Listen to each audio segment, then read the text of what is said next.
Naranasan mo na ba? Kababangon mo pa lang. May kailangan ka ng haraping suliranin. May problema sa bahay, may kailangang bayaran, may responsibilidad sa trabaho o pag-aaral, may mga taong umaasa sa iyo. At bago mo pa matapos ang isang problema, may panibagong dumarating. Kaya minsan, hindi na lang ito tungkol sa pagiging negative. Talagang mabigat ang pinagdadaanan mo. At habang dumarami ang nangyayari, mas lalo mong napapansin na bumibigat ang pagdadala ng buhay. Isang problema na naman, isang bagong suliranin, isang bagong isipin na kailangang ayusin. Kahit may magagandang nangyayari, parang natatabunan sila ng bigat ng lahat ng kailangang ihanap ng solusyon.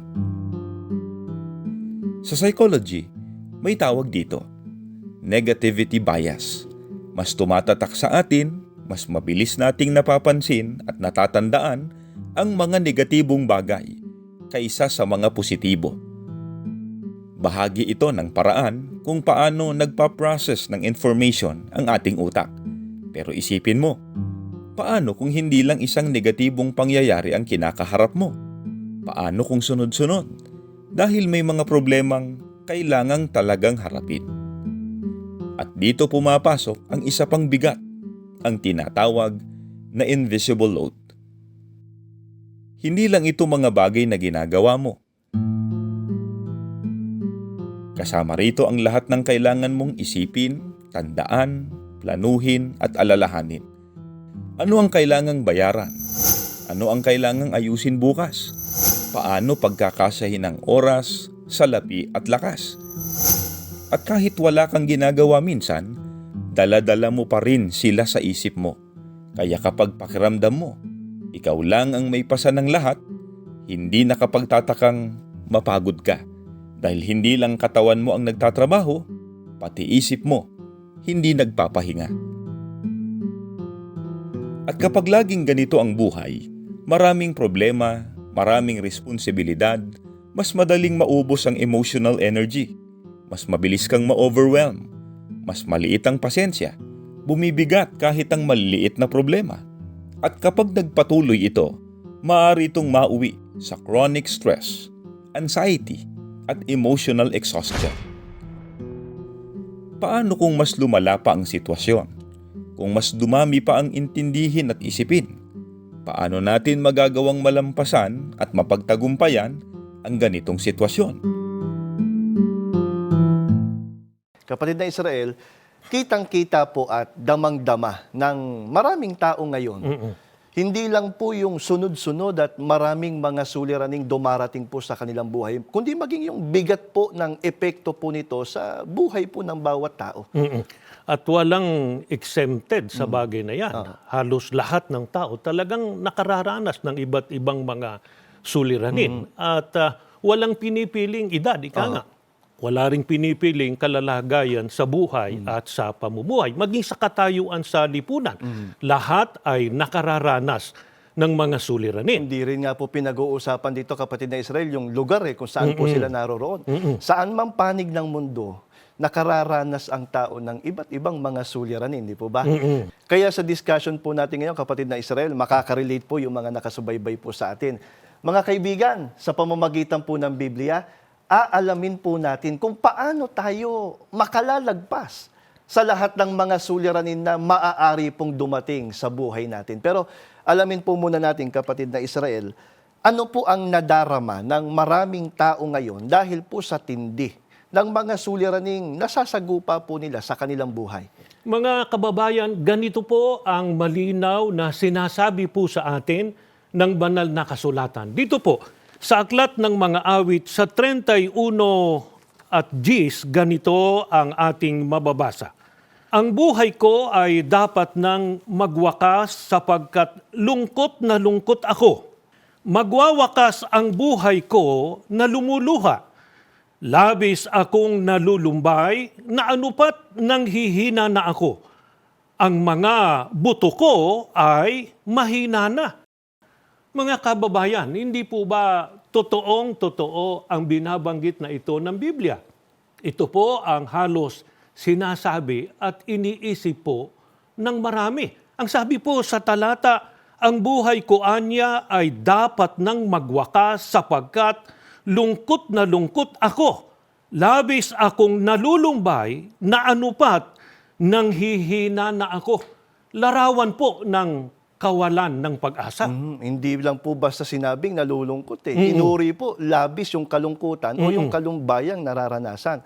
Mga kaibigan, yun pong makadama po ng kalungkutan. Natural po na reaksyon yun ng tao. Pero kapag sinabing labis na kalungkutan na ang nadarama, hindi na po biro yun. Katunayang hindi na po biro, kapatid ng Israel, sa isang pahayagan po na inilathala online mula po sa WHO o World Health Organization. Yan po makikita ng mga nakasubaybay po sa atin sa kanilang screen na tinatayang 332 milyon na mga tao sa buong mundo ngayon ang nagdaranas ng depression dahil sa tindi ng mga suliraning nararanasan nila. Kapatid na Israel, ano po kaya ang isang dahilan ng labis na kalungkutan na nararanasan po ng iba? Biblia pa rin po ang ating sasangguniin ukol sa katanungang yan. Pakinggan po ninyo, dito pa rin po sa talatang yan, sa awit 31:10 sa isang salin po ng Biblia, ganito ang ating mababasa. Ang buhay ko ay unti-unting nauubos. Sa bawat pagdaing, ang mga taon ko ay unti-unting napapawi sa mga pagbubuntong hininga. Pinagod ako ng aking mga ligalig. Pinulbos ang aking mga buto. Maliwanag po ang pahayag na ito ng Biblia. Nagdudulot po ng labis na kalungkutan sa mga tao ang mga nararanasang ligalig. Maaaring yan ay mga pagsubok, mga kahirapan, kaguluhan, sakit, at iba't iba pang mga suliranin. Sabi nga sa talata, dumaraing sila at pagod na anya sa tindi ng mga nararanasang ito. Ito pong tanong ngayon, kapatid na Israel. Dapat po bang ipagtaka ng tao kung dumarating man sa buhay niya yung matitinding mga ligalig, yung iba't ibang mga suliranin na sabi nga kanina nagdudulot sa tao ng kalumbayan o labis na kalungkutan? Mga kaibigan at mga kababayan, hindi na po natin ito dapat na ipagtaka sapagkat maliwanag po na ipinagpaunan na ito sa atin ng banal na kasulatan. Pakinggan po ninyo, dito po sa Kawikaan, sa 1:27 hanggang 28 at 25, ganito ang ating mababasa. Pakinggan po ninyo. Matinding ligalig ang darating sa inyo na tulad ng isang malakas na bagyo. Mga suliranin ay hahampas sa inyo na tulad ng isang malakas na hangin. Ang inyong mga ligalig at kalungkutan ay magiging napakatinding pahirap sa inyo. Kapag ang lahat ng bagay na ito ay nangyari, hihingin ninyo ang aking tulong. Subalit, hindi ko kayo tutulungan. Hahanapin ninyo ako. Subalit, hindi ninyo ako masusumpungan. Tumalikod kayo at hindi pinansin ang lahat ng aking mga payo. Tumanggi kayong tanggapin ang aking mga salita. Ito po ang pahayag sa atin ng ating Panginoon Diyos. Maliwanag po ang sinasabi sa atin. Matinding ligalig ang darating aniya sa inyo tulad ng isang malakas na bagyo. Ano po bang idinudulot sa tao ng matitinding ligalig na kanila pong nararanasan? Ang banggit sa atin po ng Biblia ay maliwanag. Ang inyong mga ligalig at kalungkutan ay magiging napakatinding pahirap sa inyo. Sa gayong sitwasyon po, kapatid na Israel, ano po ang kailangan ng tao? Ang kailangan ng tao ay yung makatutulong sa kanya. Mga kaibigan, kapag dumarating po sa inyo ang matitinding ligalig at mga suliranin, kanino po kayo tumatakbo o lumalapit para humingi po ng tulong? Kasi mapalad po yung tao, kapatid na Israel, na sa panahon ng kanyang ligalig at mga suliranin, meron siyang maaasahang mahal niya sa buhay, Kapwa o niya. kaya o kapwa po niya, yung malapit sa puso niya na inaakala niya na makatutulong sa kanya, pero alam naman po natin na may limitasyon yung tulong na kayang ibigay po ng kapwa natin sa atin, di po ba? Kasi ang lahat naman may kanya talagang pangangailangan. Opo. Kaya higit po kanino man, kapatid na Israel, sino po ang may maitutulong po sa atin sa panahon ng ligalig at ng mga suliranin? Mga kaibigan at mga kababayan, sa ganyang mga sitwasyon, wala pong higit sa lahat na makatutulong sa atin at makauunaw at makapagbibigay ng ating mga pangangailangan, walang iba kundi ang ating Panginoon Diyos, sapagkat siya po ang makapangyarihan sa lahat. Kaya lamang po, alinsunod dun sa talatang binasa natin, ano po ang babala ng Diyos sa tao? Ang sabi niya, kapag ang lahat ng bagay na ito ay nangyari, hihingin ninyo ang aking tulong. Subalit, hindi ko kayo tutulungan. Hahanapin ninyo ako, subalit, hindi ninyo ako masusumpungan. Ano po kayang dahilan, kapatid na Israel, bakit po sinabi ng Diyos na kapag humingi ang tao ng tulong sa Kanya, hindi niya sila tutulungan? Hindi kasi tinanggap, hindi sinunod ang payo o salita o utos ng ating Panginoon Diyos. Kaya kung nagiging kawawa na nga ang tao doon sa kalagayang nakararanas po siya ng matitinding ligalig at matitinding suliranin, lalo palang kawawa ang tao kapag wala siyang pag-asa na makatanggap ng tulong na mula sa Panginoong Diyos sa panahon ng mga ligalig at mga suliranin. Paano po magkakaroon ng tao ng pag-asa na matamo niya yung tulong na kailangan niya sa panahon ng mga ligalig at mga suliranin? Mga kaibigan at mga kababayan, ganito po ang maliwanag na itinuturo po sa atin ng banal na kasulatan sa aklat po ng mga awit 112, 1, 6 hanggang 7, ganito po ang pahayag sa atin ng Biblia. Purihin ang Panginoon, Alleluia! Mapalad, maligaya, may mabuting kapalaran, dapat kainggitan, ang tao na natatakot, may pagpipitagan at sumasamba sa Panginoon, na labis na nasisiyahan sa kanyang mga utos. Hindi siya makikilos magpakailanman. Ang matuwid na walang ikinukompromiso, ang tapat, may mabuting katayuan sa Diyos, ay mapapasawalang hanggang gunita. Hindi siya matatakot sa masasamang balita. Ang kanyang puso ay matatag na nakapirme, na nagtitiwala, nakasandal at nananalig sa Panginoon. Mga kababayan, maliwanag po ang pahayag sa atin ng Biblia. Ang sabi po, mapalad, maligaya, may mabuting kapalaran, dapat kainggitan ang tao na natatakot, may pagpipitagan at sumasamba sa Panginoon. Sila rin ang mga taong nasisiyahan sa mga aral at utos po ng ating Panginoon Diyos. Ito ang kanilang sinasampalatayanan at sinusunod. Mapalad sapagkat sila ang meron pong pag-asa sa pagtulong ng ating Panginoon Diyos. In all fairness po, kapatid na Israel, maraming tao po ngayon ang nagpapahayag na sila ay naglalagak ng pagtitiwala, ng kanilang pag-asa sa magagawa ng Diyos sa kanila sa panahon ng mga ligalig at mga suliranin. Yung pagtitiwalang yun, hindi lang basta sinasabi, kundi pinatutunayan pa nga nila sa pamamagitan ng ginagawa nilang mga pagsamba. Pero ang tanong, kapatid na Israel, kung po ba ang tao'y nagsasagawa ng pagsamba di umano sa Panginoong Diyos, ay magiging matatag na talaga siya sa harap ng mga suliranin? Tatanggap na ba siya ng mga pangako ng Panginoong Diyos? Tiniyak din sa atin ng Biblia ang pahayag kanina, sila rin yung merong mabuti o tamang kaugnayan sa ating Panginoon Diyos. Sa makatwid, kapatid na Israel, yung mayroong mabuting katayuan o kaugnayan sa ating Panginoong Diyos, sila yung mga taong nakahanay doon sa mga taong tatanggap ng mga pangako ng ating Panginoong Diyos sa panahon ng kanilang mga ligalig at suliranin. Maaring yan naman ang kiniklaim ng iba. Kami may kaugnayan kami sa Panginoong Diyos.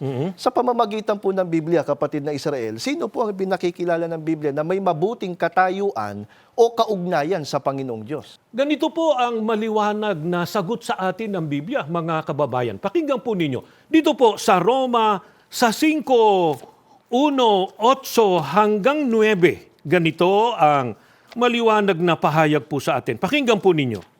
Kaya nga, yamang tayo'y inaring dapat, pinawalang sala, idineklarang matuwid, at binigyan ng tamang katayuan sa Diyos sa pamamagitan ng pananampalataya, hawakan nating mahigpit ang katotohanang taglay natin ang kapayapaan ng pakikipagkasundo upang magkaroon at magtamasa ng kapayapaan sa Diyos sa pamamagitan ng ating Panginoong Hesukristo, ang Mesiyas, ang pinahiran. Subalit, ipinakikita ng Diyos at maliwanag na pinatutunayan ang kanyang sariling pag-ibig sa atin sa pamamagitan ng katotohanan na samantalang tayo'y mga makasalanan pa, si Kristo, ang Mesiyas, ang pinahiran, ay namatay para sa atin.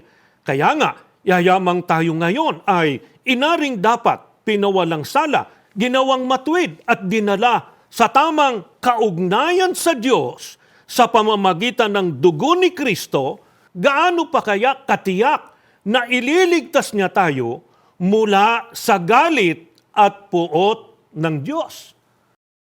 Mga kababayan, maliwanag po ang itinuturo sa ating ito ng Biblia. Ipinakilala po ni Apostol Pablo ang mga taong mapalad sa paraang inari silang dapat, pinawalang sala, idiniklaraan niyang matuwid at dinala sa tamang katayuan o tamang kaugnayan sa ating Panginoon Diyos. Opo, sino po sila na nagkaroon po ng tamang katayuan o kaugnayan sa ating Panginoong Diyos? Sila rin ang binabanggit sa atin ng Biblia na nakinabang sa kamatayan ng ating Panginoong Hesukristo. Kaya ligtas na sila sa galit at puot ng ating Panginoon Diyos. Opo. Kaya mga kaibigan, ito po ang dapat matiyak ng tao kung siya man ay dumaraan sa matitinding mga ligalig at mga suliranin upang magkaroon siya ng pag-asa sa pagtatamo ng tulong at pagliligtas ng Diyos. Dapat kabilang siya sa mga nakinabang sa kamatayan ng Panginoong Hesukristo o sa mga taong tinubos ng dugo ng Panginoong Hesukristo. Ialin po ba, kapatid na Israel, ang ipinakikilala po ng Biblia na tinubos ng dugo ng Panginoong Hesukristo? Pakinggan po ninyo, dito po sa Aklat ng Mga Gawa sa 20 at 28, ganito po ang maliwanag na itinuturo sa atin ng banal na kasulatan. Pakinggan po ninyo. Ingatan ninyo kung gayon ang inyong sarili at ang buong kawan. Narito'y hinirang kayo ng Espiritu Santo na mga katiwala upang pakanin ang Iglesia ni Kristo na binili niya ng kanyang dugo. Mga kaibigan at mga kababayan, maliwanag po ang sinasabi sa atin ng Biblia na ang Iglesia ni Kristo ang siyang binili o tinubos ng dugo ng ating Panginoong Hesukristo. Kung gayon, mga kaibigan, ang mga taong may tamang katayuan o kaugnayan sa Diyos, kaya kanyang tutulungan, kanyang ililigtas, ay ang mga nasa loob ng Iglesia ni Kristo. Huwag po ninyong ipagkamali, hindi po namin ito sinasarili, itong kapalarang ito. Ito nga ang dahilan, kaya patuloy po kaming nag-aanyaya sa inyo na magsuri sa mga aral na aming sinasampalatayanan sa loob ng Iglesia ni Kristo.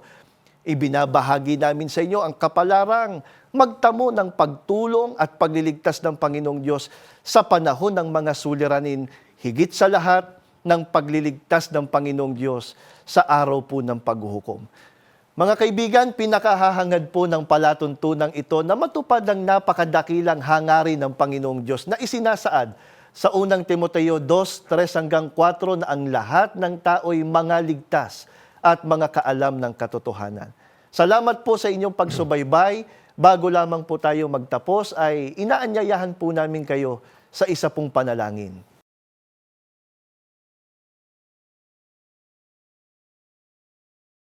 Panginoon po namin Diyos, maraming salamat po sa mga katotohanang tinanggap namin. Amen. Sana po nakinabang ang lahat ng aming mga taga-subaybay Opo. upang matutong harapin ang iba't ibang mga suliranin sa buhay na ito. Opo. Huwag mawalan ng pag-asa, kundi makapagtaguyod pa at makasama namin sa tunay po na paglilingkod sa iyo Opo. sa loob po ng Iglesia ni Kristo Opo. at makatiyak ng kaligtasan pagdating po ng araw ng paghuhukom. Amen. Panginoong Jesus, patuloy kaming tulungan at ipamagitan Opo. para matanggap po namin lahat ng aming mga dalangin. Amen. Ama, patuloy mo pong kaawaan ang buong iglesia, Opo. ang lahat po ng aming mga taga-subaybay, Opo. at patuloy din pong pagpalain ang pamamahala po para patuloy kaming mapangunahan Opo. sa aming ginagawang mga paglilingkod. Amen. Buo ang tiwala at pag-asa namin. Narinig mo na po kami sapagkat ang lahat po magalang naming hinihiling Opo. sa pangalan po ng aming Panginoong Hesukristo. Amen. Amen.